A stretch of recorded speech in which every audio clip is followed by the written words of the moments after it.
आज की स्टोरी है मरने के बाद वैद्य बहुत हो जाते हैं। एक बार राम खिलावन बीमार पड़ा। पहले उसे जुकाम हुआ, उसने ध्यान नहीं दिया। कुछ दिन बाद बुखार आने लगा। जब तेज बुखार आया तो वैद्य से दवा ले आया। कुछ बुखार उतरा तो खांसी शुरू हो गई। उसने सोचा कि 8-10 दिन में अपने आप खत्म हो जाएगी, लेकिन परेशानी बढ़ गई तो फिर दवा लाने लगा। कभी वह दवा ले आता तो कभी दवा लाना छोड़ देता। कभी कुछ ठीक रहता, कभी हालत बिगड़ जाती। इस प्रकार लगभग 2 वर्ष बीत गए।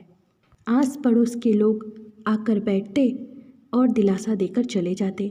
जब रिश्तेदारों को खबर चली तो वे भी आते, एक दिन रुकते और ठीक होने की कामना करते हुए चले जाते। उसके 2 लड़के थे और 2 लड़कियां। लड़के बड़े थे और काम करने जाते थे, लेकिन वे लड़कपन में ही रहते थे, अपनी जिम्मेदारियां नहीं समझते थे।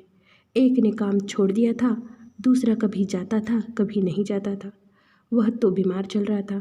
पैसों की तंगी बहुत बढ़ गई थी। इसी फिक्र में वह और भी ज़्यादा बीमार रहने लगा। एक दिन ऐसा आया कि वह बीमारी में बेहोश रहने लगा। उसकी औरत के दिमाग में कुछ भी नहीं सूझ रहा था।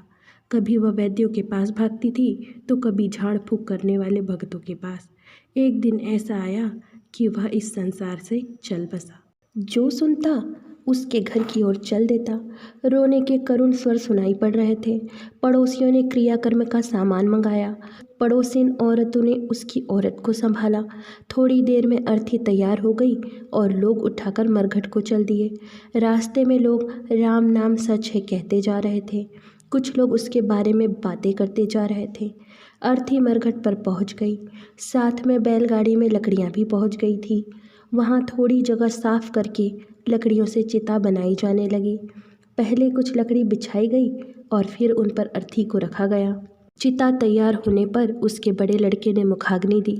थोड़ी देर में चिता धू धू कर जलने लगी।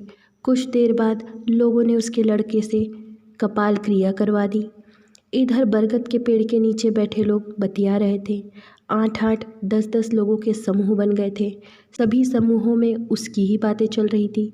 एक आदमी बोला, मैंने तो उसे बताया था कि उससे दवा ले आ, 2-4 दिन में ठीक हो जाएगा, नहीं गया।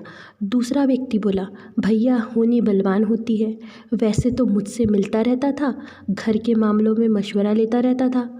जब अधिक तबीयत खराब हुई तो मुझे पता ही नहीं चला और उसने भी बुलवाया नहीं। मेरे पास तो इस मर्ज की अचूक दवा थी। बहुत से लोग उस दवा से ठीक हुए हैं। तीसरा व्यक्ति बोला, अरे भाई, खाना तो नहीं छोड़ना चाहिए, इसलिए कमजोरी आती चली गई। खाली पेट दवा कोई झेल नहीं सका। इस प्रकार तमाम आदमी अपने अपने ढंग से अपनी अपनी बातें कह रहे थे। एक बुजुर्ग यह सब बातें सुन रहा था और कहने वालों के ऊपर उसे बहुत गुस्सा आ रहा था। उसने तेज स्वर में कहा, हाँ भैया, ठीक कह रहे हो, मरने के बाद वैद्य बहुत हो जाते हैं। उस बुजुर्ग की बात सुनकर कुछ पल के लिए सन्नाटा छा गया।